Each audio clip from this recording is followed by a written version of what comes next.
Hello. Hi. Welcome back to another weekly update.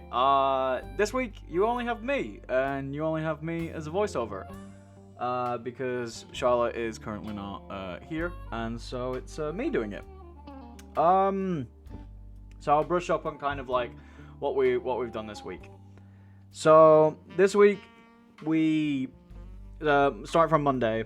We came in, we rehearsed, we were trying to figure out like how we now need to start putting everything into the physical form, because we after last week we kind of had like a solid idea of what we were doing, and so we were trying to come up with the idea of how now can we put that into the physical sense. And because this isn't this entire thing isn't going to be properly scripted, it's mainly what's going to be scripted is Charlotte's PowerPoint, and my parts will be set on a longer basis, but they won't be scripted as so. And so after that, after realizing that maybe we did too many mental healths, and like what we were trying to do is do too much at the same time, I came up with the idea instead to focus on one mental health and kind of branch emotions off that mental health. There is something I could suggest, which also links to Michael's feedback and also links to this. We scrap all of the mental health. So I kind of explained to Charlotte how what we could do is I struggle with like emotions and my emotions, and sometimes I feel like I have completely different people living in my head. I don't have personality disorder, but I create characters as not so much like my emotions come in waves, and so I said, oh, why don't I just transform these emotions and these kind of mood swings that my ADHD brings to characters instead. So I came up with a list of like everything that I know about myself, and Charlotte picked them for me. Charlotte hated. Charlotte didn't hate this idea. Charlotte was.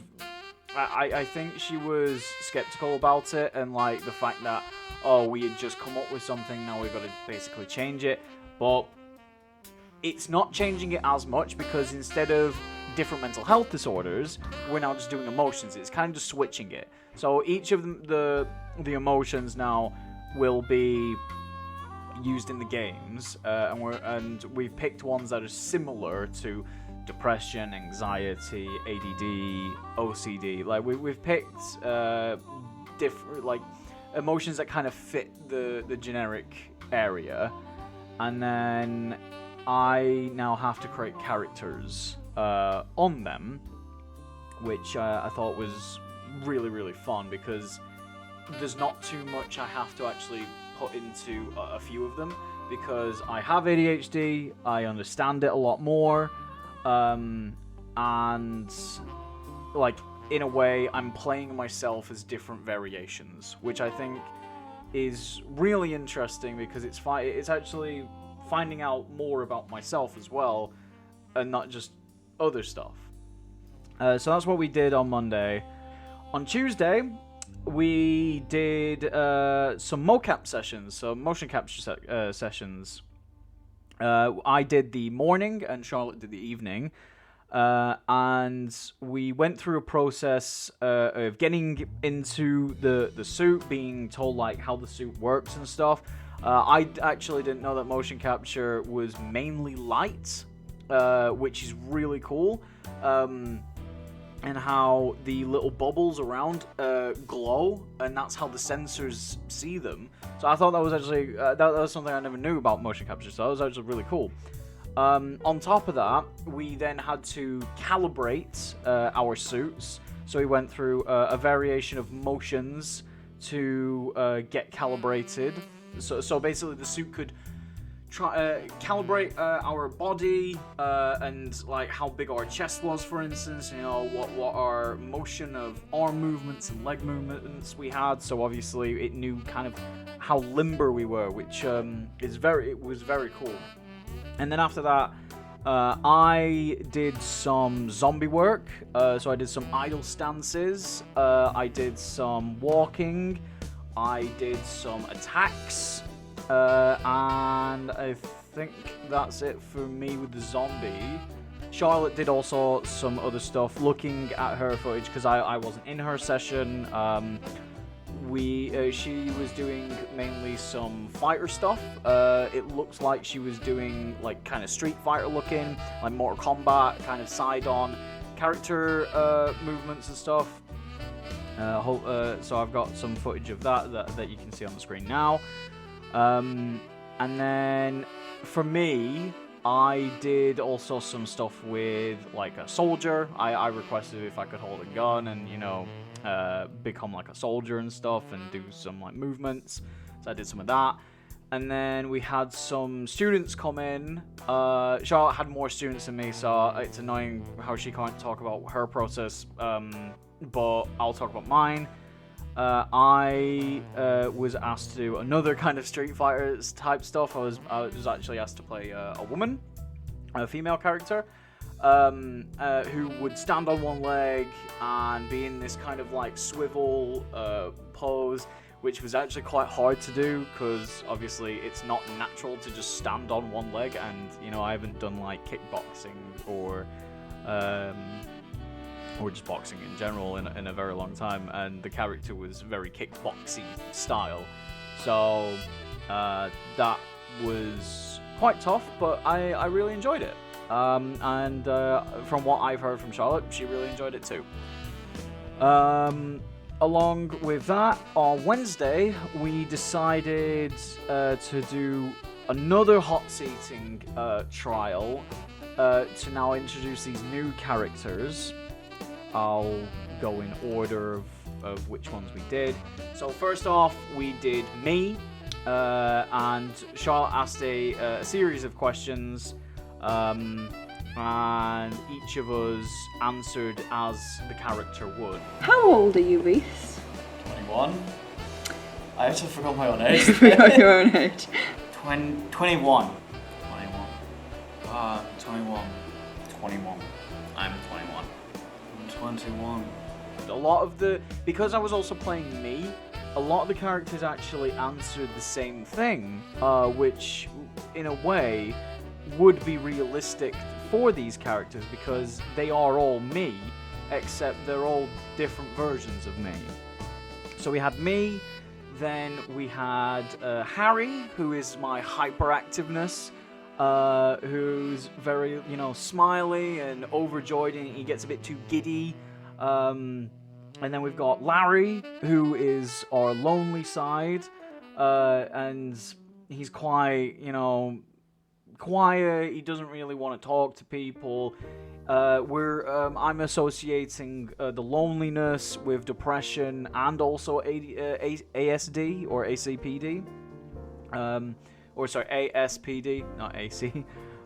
So that's Larry, and then Alex is anxious. I had to get some notes from Charlotte actually. She did help me kind of perfect the character. We did Alex I think 3 times, and the third one it was a lot better. It was more it was too looking like the lonely side, and so what I did was I made him a bit more normalized, but still with like the biting of the nails, the moving of the hands, the constant tapping, and just a bit like something's watching, from behind that you don't know, but you don't see it there. Then we had Adam, who was anger. Now anger is not something new to me, so it was generically just me on a bad day. We did 2 of those as well. We did one where I just didn't want to be a part of the interview, and then we did one where I did answer. The footage you will see is, or the footage that's on the screen, is me answering those questions. Then we have Ned, who's the nerdy side of me. Now, I did one with a lisp. Did not work. Sounded really, really offensive. So we kind of sorted out the Ned side, and we just made him a bit more, nerdy. A bit like how I am. A bit like how you kind of get overexcited when you're talking about something. And I really love Star Wars, Marvel, and DC, and Spider-Man especially, and just dinosaurs. But I have a lot of loves, and that just stuff and facts that I know. So I kind of just embraced that and enjoyed it a bit too much. And then the 7th one for me was, we called him Victor, and it's kind of like my villainish side, the side I always kind of hate of myself, all of my dark, deepest thoughts and everything that kind of I hide behind and, try and avoid becoming, a well-known criminal or something like that. So it got a bit creepy. I don't know if we'll be keeping this one. It's not really an emotion. This is a character. But it's also kind of my evil. If you want to call it bad side, it's the bad side of me. It's the thoughts that you don't want to think about, but still are there. So that's kind of where I went in with that one. Now I'll probably end up talking to Charlotte and asking, should we even keep that, because we've already got 6. So I think 7 might be a bit too much.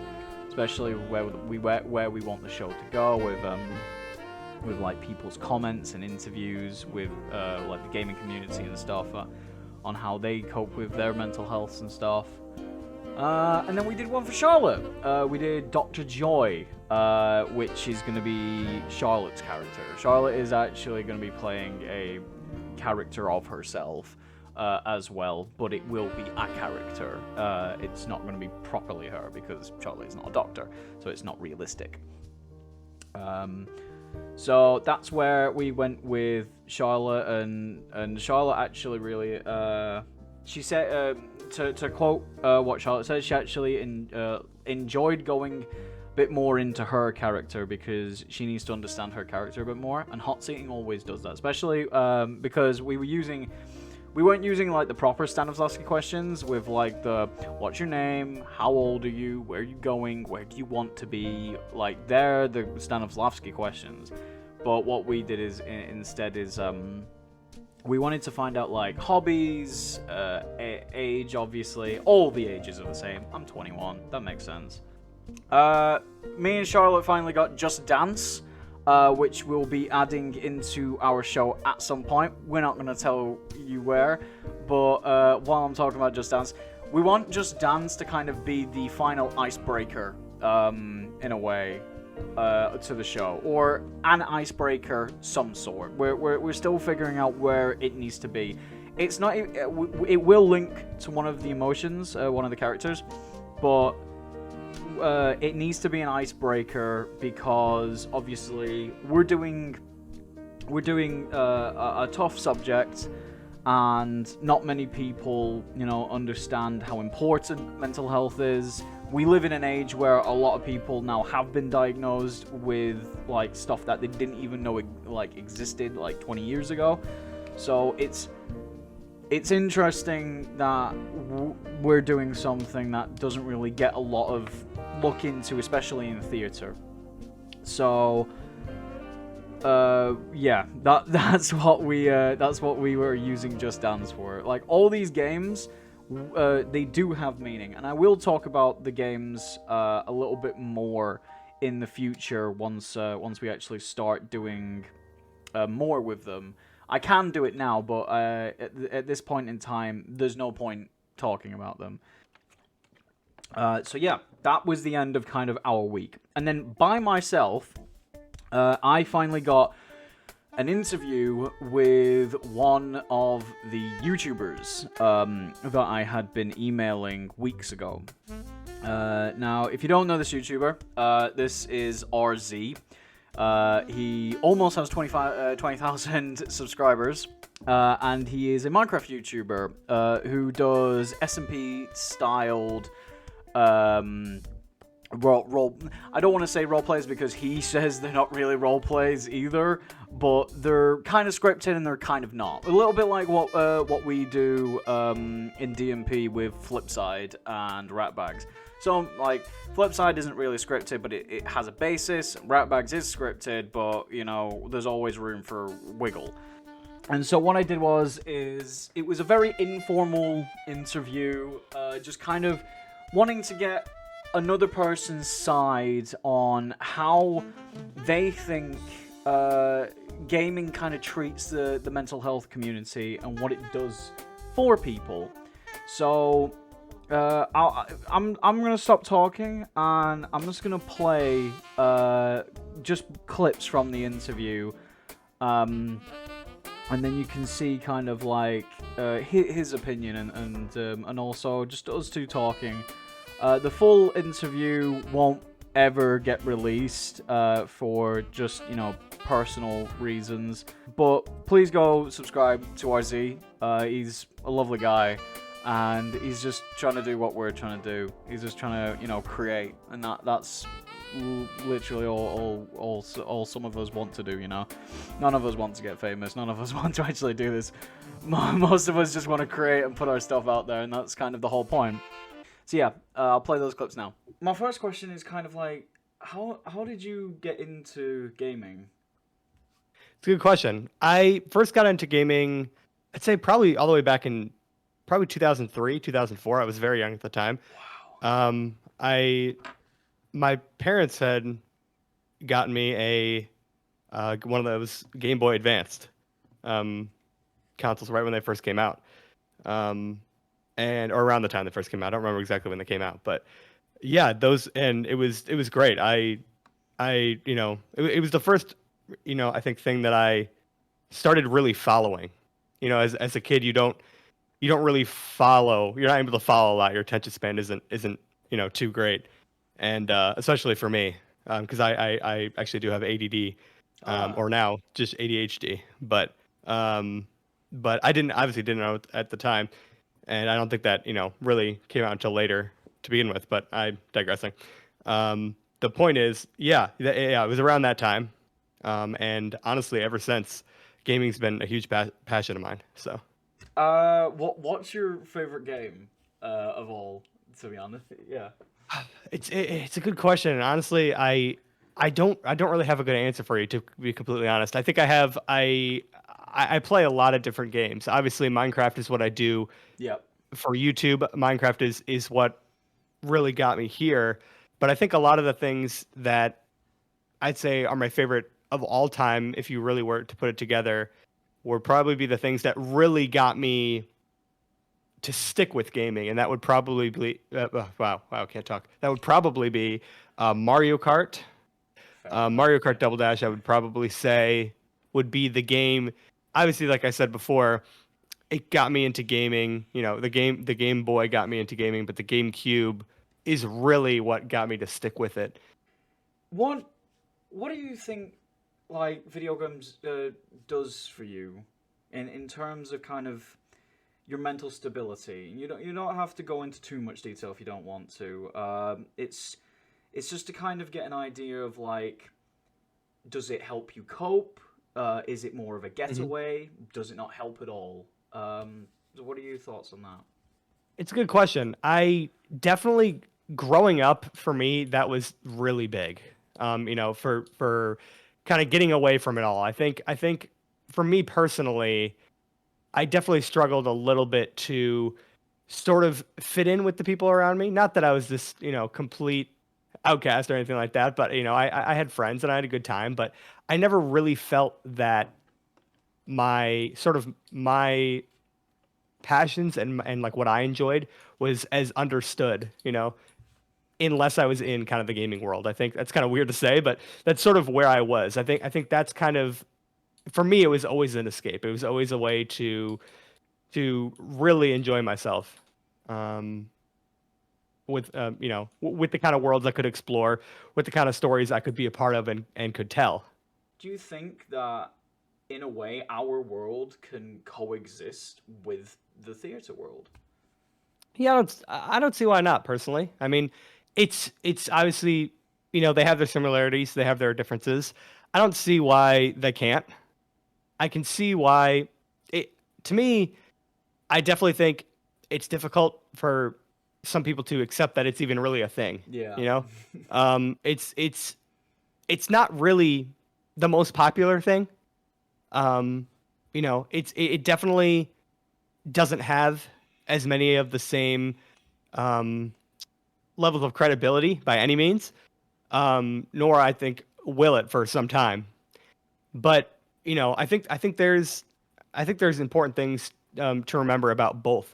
You know that um, you know they're I think they're different enough to be where yeah they can definitely coexist. Now you know as we move further into the you know age of new tech, you know new things coming out. Who knows? You know who knows what's going to be coming out? Who knows what kinds of or what digital theater is really going to look like in the future? But I'd say for now they absolutely can. Now, when as our technology advances and it you know sort of those lines are blurred a bit, you know we'll have to see. But for now, I think in the way they are now, absolutely.